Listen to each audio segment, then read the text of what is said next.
Chapter 4. The Rabbit Sends in a Little Bill.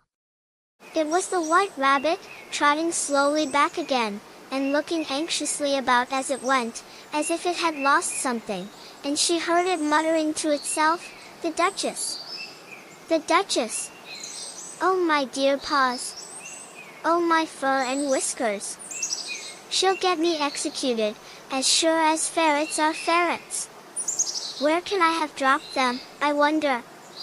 Alice guessed in a moment that it was looking for the fan and the pair of white kid gloves, and she very good-naturedly began hunting about for them, but they were nowhere to be seen. Everything seemed to have changed since her swim in the pool, and the great hall, with the glass table and the little door, had vanished completely.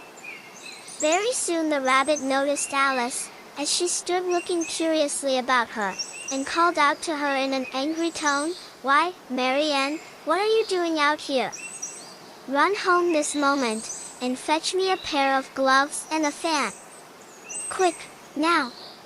He took her for his housemaid, and she was so startled that she ran off at once in the direction he pointed to, without trying to explain the mistake he had made.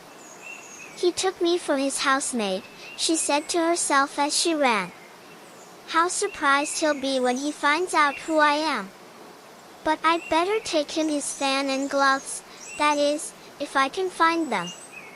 As she said this, she came upon a neat little house, on the door of which was a bright brass plate with the name, W. Rabbit, engraved upon it. She went in without knocking, and hurried upstairs, in great fear lest she should meet the real Marianne, and be turned out of the house before she had found the fan and gloves. "How queer it seems," Alice said to herself, "to be going messages for a rabbit. I suppose Dinah'll be sending me on messages next." And she began fancying the sort of thing that would happen. "Miss Alice, come here directly, and get ready for your walk. Coming in a minute, nurse. But I've got to see that the mouse doesn't get out. Only I don't think," Alice went on, "that they'd let Dinah stop in the house if it began ordering people about like that." By this time she had found her way into a tidy little room with a table in the window, and on it, as she had hoped, a fan and 2 or 3 pairs of tiny white kid gloves. She took up the fan and a pair of the gloves, and was just going to leave the room, when her eye fell upon a little bottle that stood near the looking-glass. There was no label this time with the words, "Drink me," but nevertheless she uncorked it and put it to her lips. "I know something interesting is sure to happen," she said to herself, "whenever I eat or drink anything, so I'll just see what this bottle does." Before she had drunk half the bottle, she found her head pressing against the ceiling, and had to stoop to save her neck from being broken. Alas! She went on growing, and very soon had to kneel down on the floor. In another minute there was not even room for this, and she tried the effect of lying down with one elbow against the door, and the other arm curled round her head. Still she went on growing, and, as a last resource, she put one arm out of the window, and one foot up the chimney, and said to herself, "Now I can do no more, whatever happens. What will become of me?" Luckily for Alice, the little magic bottle had now had its full effect, and she grew no larger. Still it was very uncomfortable. It was much pleasanter at home, thought poor Alice, when one wasn't always growing larger and smaller, and being ordered about by mice and rabbits. "I almost wish I hadn't gone down that rabbit hole, and yet, it's rather curious, you know, this sort of life. I do wonder what can have happened to me. When I used to read fairy tales, I fancied that kind of thing never happened, and now here I am in the middle of one. There ought to be a book written about me, that there ought. And when I grow up, I'll write one, but I'm grown up now," she added in a sorrowful tone. "At least there's no room to grow up any more here. But then," thought Alice, "shall I never get any older than I am now? That'll be a comfort, one way, never to be an old woman, but then, always to have lessons to learn.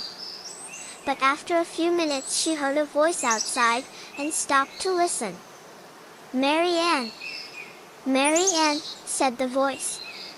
"Fetch me my gloves this moment." Then came a little pattering of feet on the stairs. Alice knew it was the rabbit coming to look for her, and she trembled till she shook the house, quite forgetting that she was now about 1,000 times as large as the rabbit, and had no reason to be afraid of it. Presently the rabbit came up to the door, and tried to open it, but, as the door opened inwards, and Alice's elbow was pressed hard against it, that attempt proved a failure. Alice heard it say to itself, "Then I'll go round and get in at the window. Sure, it's an arm, Your Honor. An arm, you goose. Who ever saw one that size? Why, it fills the whole window." "Sure, it does, Your Honor, but it's an arm for all that." "Well, it's got no business there, at any rate. Go and take it away. Do as I tell you, you coward." And at last she spread out her hand again, and made another snatch in the air. This time there were 2 little shrieks, and more sounds of broken glass. "What a number of cucumber frames there must be," thought Alice. "I wonder what they'll do next. As for pulling me out of the window, I only wish they could. I'm sure I don't want to stay in here any longer." She waited for some time without hearing anything more. At last came a rumbling of little cartwheels, and the sound of a good many voices all talking together. She made out the words, "Where's the other ladder? Why, I hadn't to bring but one, Bill's got the other, Bill. Fetch it here, lad, here, put them up at this corner, no, tie them together first, they don't reach half high enough yet, oh. They'll do well enough, don't be particular, here, Bill. Catch hold of this rope, will the roof bear, mind that loose slate, oh, it's coming down." Alice drew her foot as far down the chimney as she could, and waited till she heard a little animal, she couldn't guess of what sort it was, scratching and scrambling about in the chimney close above her. Then, saying to herself, "This is Bill," she gave one sharp kick, and waited to see what would happen next. The first thing she heard was a general chorus of, "There goes Bill," then the rabbit's voice alone, "Catch him, you by the hedge," then silence, and then another confusion of voices. "We must burn the house down," said the rabbit's voice, and Alice called out as loud as she could, "If you do, I'll set Dinah at you." There was a dead silence instantly, and Alice thought to herself, "I wonder what they will do next. If they had any sense, they'd take the roof off." A barrowful of what? thought Alice, but she had not long to doubt, for the next moment a shower of little pebbles came rattling in at the window, and some of them hit her in the face. "I'll put a stop to this," she said to herself, and shouted out, "You'd better not do that again," which produced another dead silence. Alice noticed with some surprise that the pebbles were all turning into little cakes as they lay on the floor, and a bright idea came into her head. "If I eat one of these cakes," she thought, "it's sure to make some change in my size."